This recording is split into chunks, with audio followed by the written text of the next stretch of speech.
Oi, deusas! Confesso que hoje minha caneca não tem chá. Tem água de coco, bem gelada. Afinal, o calor está grande aqui em Medianeira, aqui no nosso sul. Pleno dezembro, né, gente?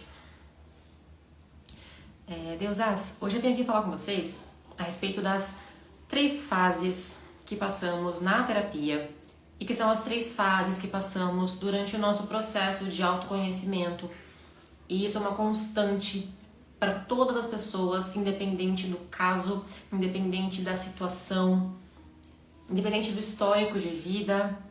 São as 3 fases que cada um de nós vai percorrer necessariamente quando estamos na busca pela evolução, pelo autoconhecimento, por uma saúde mental, por uma clareza de propósito. No final das contas, independente se estamos lidando com uma questão de trauma, se estamos lidando com ansiedade, com depressão, sempre o processo será o mesmo. Nós sempre, no fundo, o que nós queremos é nos conectar com a nossa essência. Nós queremos saber quem nós somos de verdade, nós queremos saber qual o nosso propósito aqui na Terra para então poder cumpri-lo. Então talvez na superfície você ache que você só quer melhorar a ansiedade, você só quer sair da depressão, você só quer superar esse trauma, mas isso são questões superficiais, porque no fundo o nosso desejo comum enquanto ser humano é ter a clareza de quem nós somos, é ter a clareza do nosso propósito para então poder cumpri-lo e poder viver uma vida que tenha sentido, uma vida com significado, uma vida que está cumprindo uma missão. Sabe que você consegue acordar todo dia sabendo que você precisa cumprir uma missão. Isso é o que traz vontade de viver, vontade de acordar, traz foco. É um foco útil, é um foco que tem uma chegada, um destino bem definido. E eu vim gravar esse vídeo hoje porque tem acontecido uma coisa muito comum a todos os pacientes ultimamente. Na última semana, eu atendi uma paciente que me lembrou muito eu mesma na adolescência. Ela também é adolescente, tem ali os seus 19, eu ainda considero adolescente, 18 para 19 ali assim. E ela começou a terapia a pedido da mãe, não era vontade dela, mas a mãe insistiu tanto que ela veio fazer a terapia, me procurar.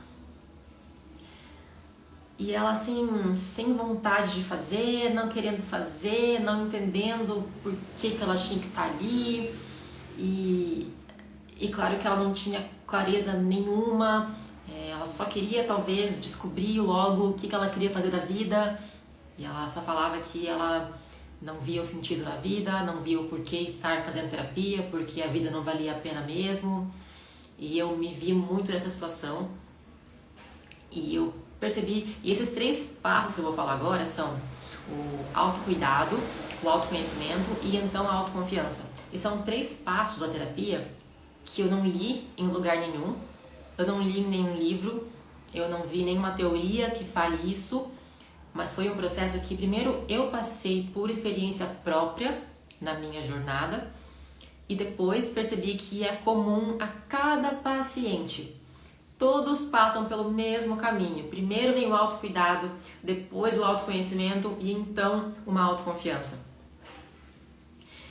E quando eu vi essa paciente, eu me lembrei muito de mim, porque assim, quando você entra na terapia, primeiro assim, que quando você é mais nova, você nunca quer fazer terapia, porque você não acha que vai te ajudar, você acha que só você tem aquele problema, só você está ali isolado, à parte da sociedade, só você sofre, só você está mal.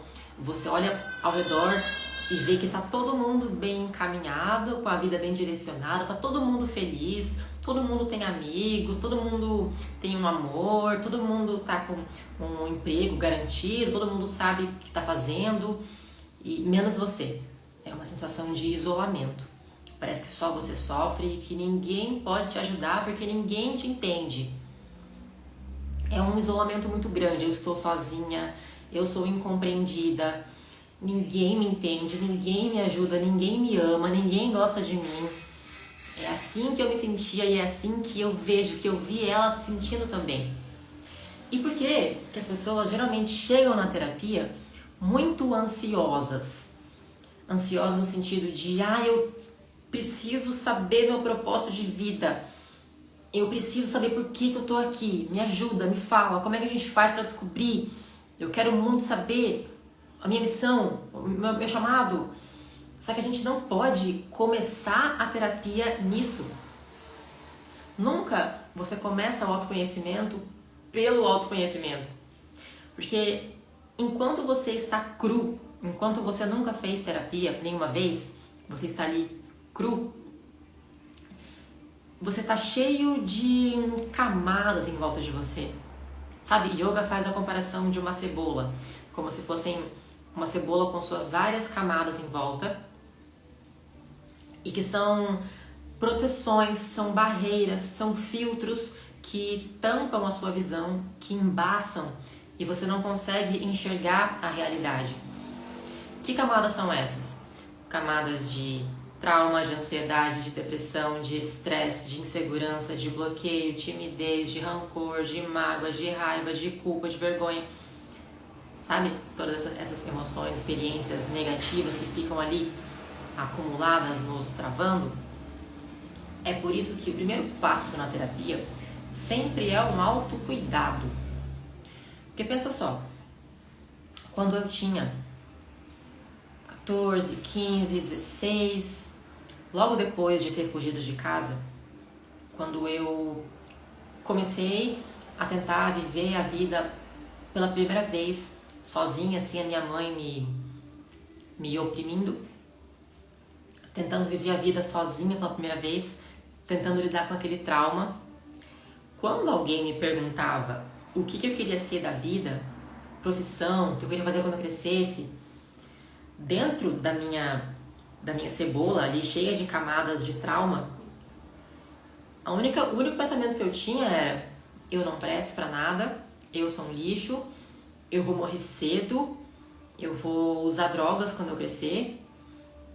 Então, o meu comportamento era completamente autodestrutivo, porque a imagem que eu tinha de mim mesma era de uma coisa muito ruim. Eu achava que eu era um ser humano muito ruim, um ser humano errado. Então, o que eu fazia? Tentava inconscientemente me destruir aos poucos. Porque o desejo que eu tinha era de não continuar a minha vida, porque eu achava que a minha vida não valia a pena. Mas como eu não tinha coragem de finalizar a vida de uma vez por todas, eu tentava ir me destruindo aos pouquinhos para me ajudar a ter essa coragem no futuro, que eu achava que um dia eu teria. E isso não era consciente. Eu não pensava assim com clareza: vou me autodestruir aos poucos para um dia terminar minha vida. Não, era inconsciente. Então, o que eu achava legal? Eu achava legal fumar cigarro escondido, eu achava legal fazer planos que eu ia usar muitas drogas quando eu crescesse, eu tentava buscar pessoas, amigos que pudessem me mostrar esse mundo de substâncias nocivas, tóxicas para mim.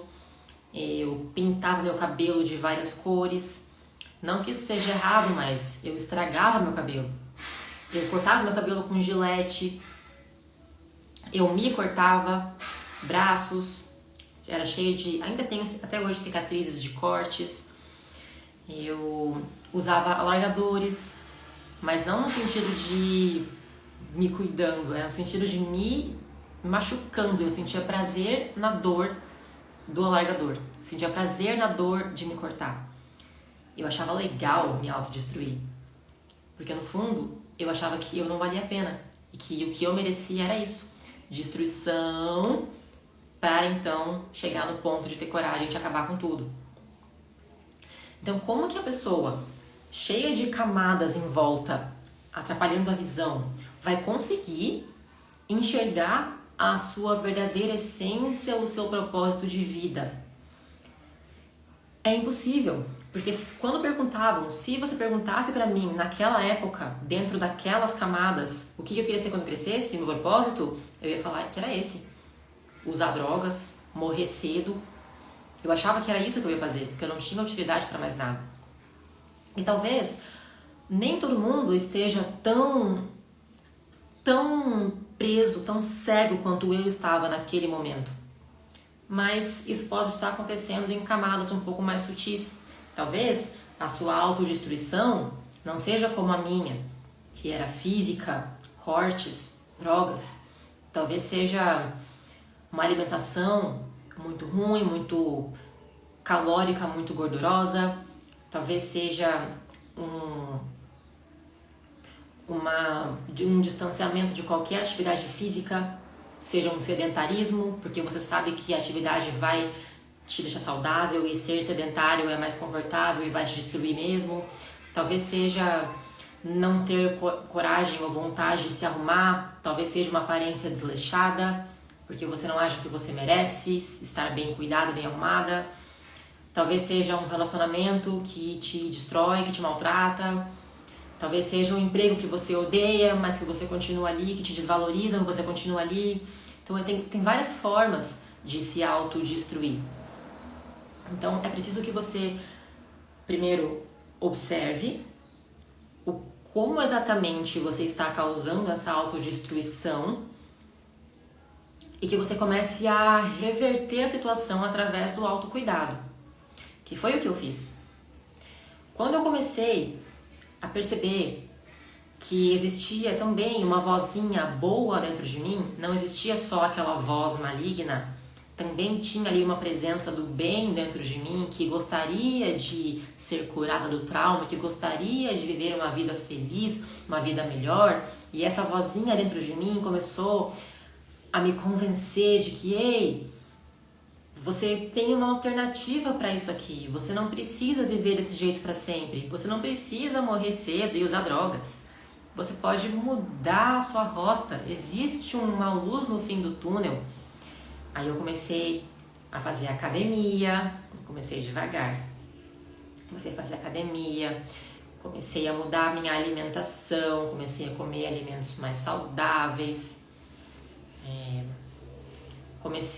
E eu só usava preto, só roupas pretas, roupas largas e pretas. Eu falava baixo, quase sem abrir a boca. Eu andava com a cabeça baixa, ombros fechados. Eu mal abria a boca para falar. Tamanha timidez, tamanha vergonha, tamanho fechamento que eu tinha. Então eu comecei a fazer cursos. Eu fiz cursos para tentar, aqueles cursos de iniciante no mercado de trabalho, sabe? Que eles te ensinam a fazer entrevista, te ensinam a boas maneiras, a conversar com as pessoas. E aquilo foi me destravando para sorrir, para falar com as pessoas. Academia, alimentação, cursos, estudos. Eu comecei, isso demorou. Tá? Foi devagar porque era muito difícil.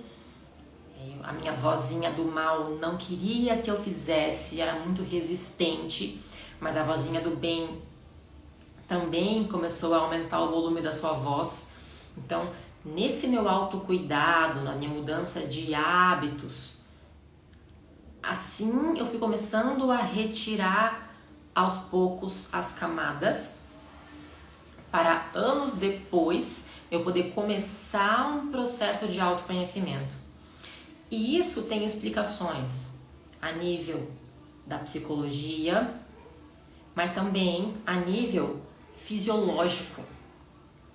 Porque quando você é sedentário, quando você dorme mal, quando você come mal, quando você não tem hábitos, quando você não estuda, o seu corpo mesmo vai se atrofiando, a qualidade dos seus processos internos de digestão, de respiração, de mobilidade, tudo isso vai se deteriorando. E é claro que o seu cérebro também vai funcionando cada vez pior.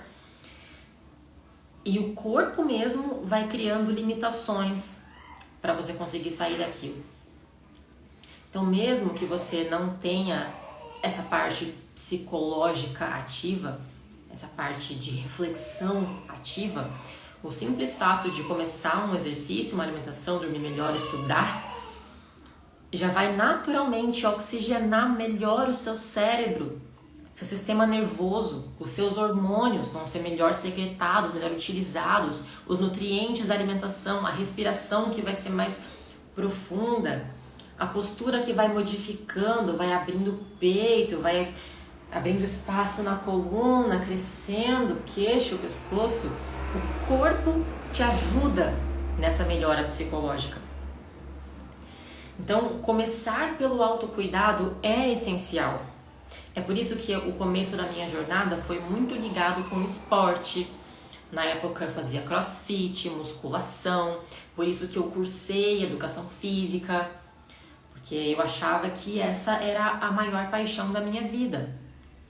Hoje eu vejo que é uma das, porque hoje eu enxergo que isso é o começo do processo, é o que dá o start inicial. Esse autocuidado. E detalhe que quando você percebe, né, você pode me perguntar, quando eu percebo que meu autocuidado já está pronto para eu ir para a próxima fase? Quando que eu percebo que tá bom já em focar no autocuidado e que eu já estou pronto para passar para o autoconhecimento? Quando esse autocuidado realmente é autocuidado, quando é uma motivação de autoamor. Porque o autocuidado muitas vezes é mascarado por uma autopunição, uma autocobrança, uma comparação. Porque muitas vezes você começa um exercício, uma alimentação melhor, como forma de punição. Porque você se odeia, você está odiando o seu corpo, você acha que você é um lixo, então vai fazer academia para ver se melhora esse corpo horrível. E você vai na academia na força do ódio. Sabe, você chega lá odiando estar lá e fazendo exercícios, pensando, nossa, como eu sou ruim, olhando para as pessoas que estão do seu lado e se comparando com elas, como elas são boas e melhores e eu sou a pior que tem aqui, eu sou a menos evoluída. Quando a sua motivação for ruim, quando você usa o autocuidado como punição, como cobrança, você não vai estar pronta para passar para o próximo nível. Oi, Deusa!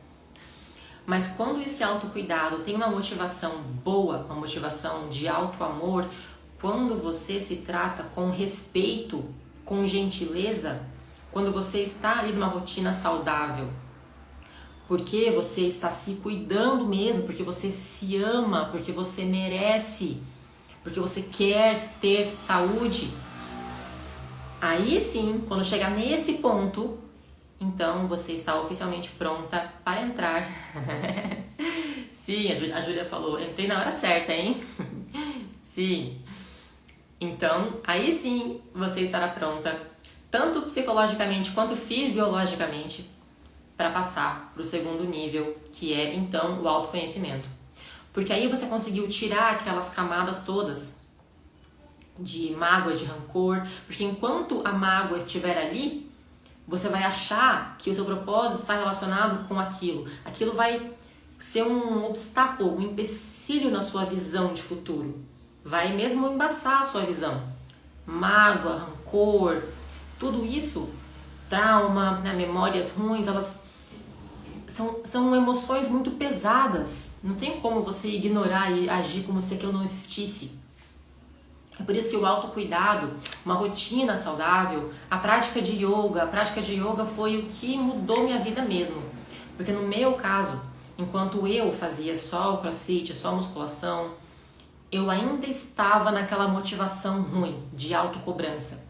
Eu ainda treinava o crossfit porque eu queria ganhar no campeonato, porque eu queria ser a melhor, porque eu tinha que bater aquela meta de peso, aquela meta de repetições. Eu tinha que me alimentar bem porque eu queria ser magra, não queria ser uma pesada que não conseguia fazer nada direito, desengonçada. Ainda era uma motivação muito ruim. Mas quando eu comecei o yoga, aí sim tudo mudou, porque a prática de yoga é diferenciada, né? A prática de yoga, ela foi criada justamente com esse propósito. Quando é academia, crossfit, outros esportes, é você que tem que se cuidar. Oi, Deusa! É você que tem que se cuidar, é você que tem que se perguntar o tempo todo: eu tô fazendo esse treino aqui porque eu me amo ou porque eu tô me punindo ou me competindo com alguém, me comparando com alguém? Mas já no yoga, toda a atmosfera já é pensada para colocar na sua cabeça que a prática é por uma motivação de amor. Se o professor tiver essa consciência, o professor mesmo já vai te ajudar a mentalizar isso, a se tratar com respeito, com carinho, com amor, a meditação que tem no final, o jeito que as posturas são feitas, os ângulos que vão tocando em pontos específicos dentro de nós, ativando as emoções certas. Então, o yoga, para mim, foi o que mudou, que virou a chave, que me deixou pronta, que abriu a minha mente para que eu pudesse enxergar o autoconhecimento na próxima fase. Tem pergunta, Milena? Pode fazer. Faz que eu tô quase mudando de assunto já. Pode mandar.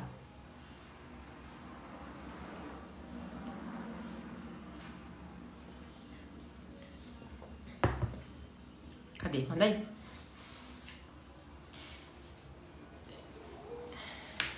E aí, quando a sua rotina estiver bem saudável, que tudo estiver fluindo dentro de você, aí sim entramos no próximo nível, que é o verdadeiro autoconhecimento. Porque aí fica possível de você enxergar o seu propósito. Ela perguntou assim: a musculação com objetivo específico junto com o yoga pode ser benéfico? Sim, dependendo de qual objetivo é esse. E benéfico em que sentido? Se você puder melhorar a pergunta mais específica, você vai ajudar melhor. Porque, como eu disse, se for uma musculação que você começa a fazer porque você acha que a sua bunda tá muito mole e a bunda da vizinha tá dura e você tem que ficar igual ela para não ficar para trás e eu preciso fazer por causa disso, é uma motivação que vem de uma comparação. E aí isso vai ser benéfico para melhorar a sua bunda? Vai. Mas talvez não seja benéfico para o seu autoconhecimento, para a sua evolução espiritual. Porque vem de uma comparação. Definir o corpo. Ela falou de definir o corpo. Então, depende do porquê. Definir o corpo porque você quer só ficar definida para ser melhor que os outros? Porque a sociedade exige esse padrão de você? Ou porque é você que tem uma motivação interna, porque você quer se sentir definida para você? A Júlia falou assim: o yoga junto com a psicoterapia tem me feito refletir sobre o autocuidado e minha intenção ao me movimentar. Que bom, Júlia, que bom. O yoga mesmo já é uma terapia e junto com a psicoterapia, então, potencializa cada vez mais. E eu espero do fundo do meu coração que a nossa motivação, nossa intenção para nos movimentarmos seja de um lugar de auto-amor, seja de um lugar de autocuidado. Porque o exercício é isso. Não é autopunição, é autocuidado. A gente quer melhorar, a gente quer estar bem. Isso, ótimo. Virou a chavinha? Muito bom. Então, primeiro passo da terapia, autocuidado. Rotina saudável. E é importante que você coloque numa rotina, que você não faça aquela coisa. Lembra da tartaruga e do coelho? Se você age como coelho, você pensa numa meta muito louca, em uma semana você acorda e eu vou acordar 5 horas da manhã, vou fazer 1 hora de musculação, 1 hora de yoga, vou ficar em jejum até meio-dia, vou almoçar só alface e vou fazer isso, que é o meu autocuidado, é esse. Isso vai durar no máximo 1, 2, 3 dias, chega na semana seguinte, você vê que você fracassou, se sente frustrada, acaba com tudo e não faz mais nada. Isso não pode acontecer. Isso é a velocidade do coelho. Picos e vales, picos e vales. Não seja assim. Seja a tartaruga.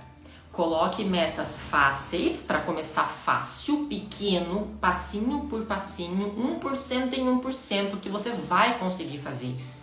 É muito mais efetivo que você planeje assim: vou acordar só meia hora mais cedo do que eu estou acostumada, ou 20 minutos mais cedo do que eu estou acostumada, vou fazer uma yoga de 10 minutos todo dia e vou tomar um copo a mais de água essa semana. Aí na semana que vem eu vou trocar o meu lanche da tarde por uma coisa mais natural. Na outra semana eu vou aumentar a minha prática de yoga de 15 para 20. Vou acordar então 35 minutos mais cedo, vou meditar 5 minutos por dia. Não coloca uma meta muito grande porque você não vai conseguir manter e não vai adiantar nada, é perda de tempo. Coloca uma meta pequenininha, bem facinha, que você vai conseguir manter no longo prazo, tá? É perda de tempo colocar meta grande, não faz isso. Faz devagarzinho, muito melhor, muito mais efetivo. A Milana falou assim, o yoga começou a mudar muito o meu corpo e eu era totalmente contra a academia. Ó, muito intensa, era totalmente contra a academia, não é bem assim também. Mas depois que meu corpo começou a mudar, eu idealizei meu corpo de uma maneira diferente. E isso, não adianta a gente ser totalmente contra alguma coisa. Depende muito da sua motivação interna. A academia pode ser muito benéfica, por vários motivos. Mas o que importa mesmo é a sua intenção por trás da atividade. Aí ela falou assim, cheguei à conclusão de que para ter esse corpo seria através da musculação. Assim, depende de que corpo você está falando, né? A musculação ajuda, mas também depende do tipo de treino, porque não é só musculação, não quer dizer musculação, tem vários tipos de musculação, igual yoga, tem vários tipos de yoga. Às vezes uma yoga mais pesada muda seu corpo completamente, uma musculação muito fraca não muda nada, entendeu? Então às vezes depende do que você quer, mas ó, eu já adianto que no clube de yoga vai ter junto com as minhas práticas algumas práticas de musculação, mas não com peso, né? Um treino mais assim de força, sabe? Em breve terá novidades no nosso clube de yoga, vai ter mais incrementado essa questão de corpo aí, a gente conversa. Na segunda fase da terapia, então, temos o autoconhecimento, que aí depois que você já tem o seu autocuidado bem saudável, bem fluindo tudo, aí você começa uma reflexão intensa. O autoconhecimento é uma grande investigação que você tem que fazer. Reflexão demais, bastante tempo sozinha. Então tem que aguentar passar tempo sozinha, enfrentar a solidão, entrar no quarto, fechar e trancar a porta. Ninguém te ajudando, ninguém te interferindo, ninguém atrapalhando. É você com você mesma, é lidar com a solidão.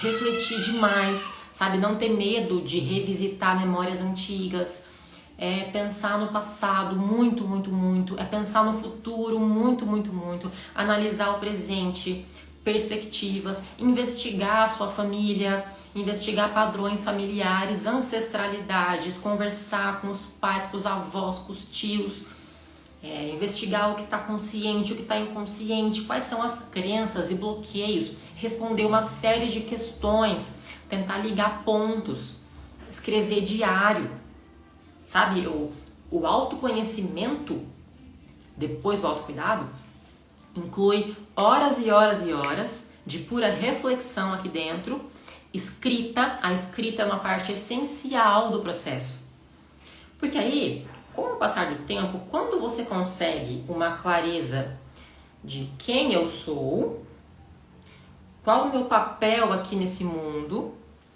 qual é o meu papel, qual a minha posição dentro da minha família, qual o lugar que eu ocupo dentro de uma hierarquia, qual lugar eu ocupo dentro de uma sociedade, qual é a utilidade da minha vida, qual é o meu maior dom e talento que eu vou conseguir contribuir para a humanidade.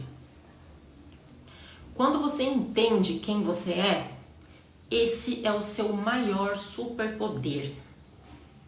Mas isso vai ser merecido, né? Então não adianta você chegar aí cheia de trauma, cheia de bloqueio, cheia de crença, sedentária, nada saudável e ficar refletindo no seu autoconhecimento.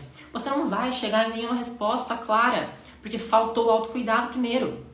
Quando você se ama, quando você se limpa das camadas iniciais ali, é assim que você consegue penetrar as camadas mais profundas, porque a sua essência está profunda. Ela não tá na superfície facinho de achar. Ela tá profunda, ela tá escondida. Então, nessas horas aí de conversa, de diálogo, de escrita, de reflexão, de meditação, aí você vai conseguir chegar no ponto dessa clareza de propósito, entender exatamente quem eu sou, quem eu nasci para ser, o que eu tenho que fazer com a minha vida, para então chegar numa terceira fase na terapia que se chama autoconfiança. Porque não basta saber quem eu sou, qual é a minha missão e não saber como que eu cumpro. Não saber qual é o passo a passo para eu chegar nesse objetivo de cumprir meu propósito. Então, por isso que a terceira etapa é essencial. A terapia não acaba quando você tem a resposta. Porque é preciso que você saiba como realizar a sua missão, como cumprir esse propósito, entende? Então, na terceira etapa, que é a construção de uma autoconfiança, é a construção de uma disciplina, existe um método que você deve cumprir para ter essa força mesmo, sabe? Essa força interna, essa energia interna, essa disciplina de seguir um método, seguir um passo a passo, chegar no objetivo principal, quebrar em objetivos menores, sabe? Então, a terapia é um processo que é demorado, é complexo, é intenso. Não é chegar lá, responder 2 perguntinhas e saber meu propósito de vida. Não é bem assim. É um autocuidado primeiro. É tirar as camadas que estão ali embaçando a visão.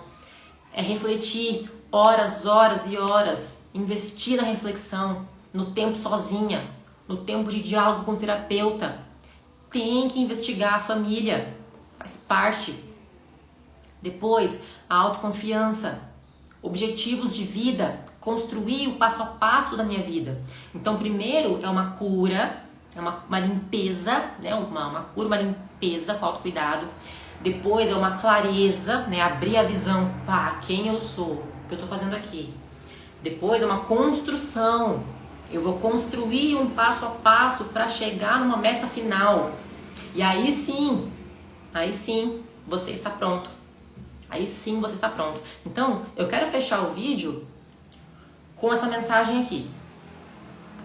A gente tem mania, antes de fazer terapia, a gente tem mania de falar assim: quando eu tiver dinheiro, quando eu tiver um corpo que eu quero, quando eu tiver meu diploma na faculdade, quando eu tiver um marido, aí sim eu vou poder fazer uma viagem, vou poder fazer uma festa, vou poder fazer uma coisa e aí eu vou ser feliz. Então, a gente costuma planejar nossa vida assim.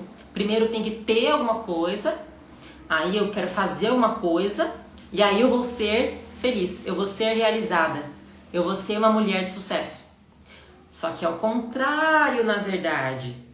Primeiro, você precisa ser uma pessoa feliz, ser uma pessoa digna, ser alguém saudável, para então você poder fazer o que tem que fazer, que é a sua missão. E aí você vai ter, no final, primeiro você é quem você nasceu para ser, aí você faz a sua missão e no terceiro ponto é que você vai ter o dinheiro que você quer. Você vai ter o corpo que você deseja. Você vai ter o marido, a mulher que você deseja. Entenderam? Primeiro é ser, depois é fazer, por último é ter. E não esperar um dia que eu vou ter, na sorte, né? Vou ganhar na loteria, vou ter o dinheiro. Aí eu vou fazer o que eu quero e aí eu vou ser feliz. Esse ser feliz nunca chega. É assim que as pessoas nascem, crescem e morrem. Vem a vida passar e nunca experimenta o que é felicidade, nunca experimenta o que é plenitude, sempre buscando ter. Um dia eu vou ter dinheiro, um dia eu vou ter mais tempo, um dia eu vou ter saúde, um dia eu vou ter um marido, sabe? Buscando ter. Não, ao contrário. Primeiro ser, perfeito, Milena. Primeiro ser quem você é, descobrir quem você é. Depois, fazer o que tem que fazer, porque você tem uma missão. Ninguém está aqui na Terra só para estar aqui a passeio.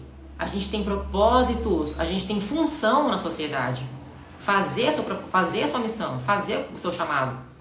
E aí então, com isso tudo arrumado, é que você com certeza vai chegar no ter o dinheiro, ter o relacionamento, ter o corpo. Entenderam? Espero ter contribuído com esse passo a passo, com mais clareza. E é isso que nós passamos, é por esse caminho que nós passamos nas terapias. É claro que cada pessoa vai ter as suas particularidades ali, mas é mais ou menos esse caminho. No meu caso, eu primeiro comecei a minha rotina de autocuidado, aí eu entendi quem eu era. Ai, que bom, Milena. Ela falou assim, deu uma página inteira de anotação aqui. Muito bom. É assistindo o vídeo e anotando. Perfeito. Primeiro eu descobri quem eu era. Eu não era aquele lixo que eu achava que eu era, que minha mãe falou que eu era. Eu não era aquilo que ela disse. Eu era diferente, eu era do bem. Eu era uma pessoa do bem. Aí eu comecei a cumprir meu propósito. Eu larguei tudo e fui dar aula de yoga. Comecei a ensinar espiritualidade, yoga e pessoas despertando, saúde mental, plenitude, mudando o mundo. E agora eu começo na minha colheita, colher os frutos de tudo aquilo que eu sempre quis ter. O corpo que eu queria, a rotina que eu queria, a minha filha, meu casamento com a minha alma gêmea. Tudo vai começando a ser colhido a partir de agora. E eu quero essa vida para todo mundo. E eu estou aqui para ajudar, para ser a sua guia, a sua terapeuta, professora, para que você consiga ser quem você nasceu para ser, fazer a sua missão e aí ter o que você sempre quis ter. Estamos juntas, deusas. Gratidão quem esteve aqui comigo. Amei a participação de vocês. Nos vemos na próxima semana.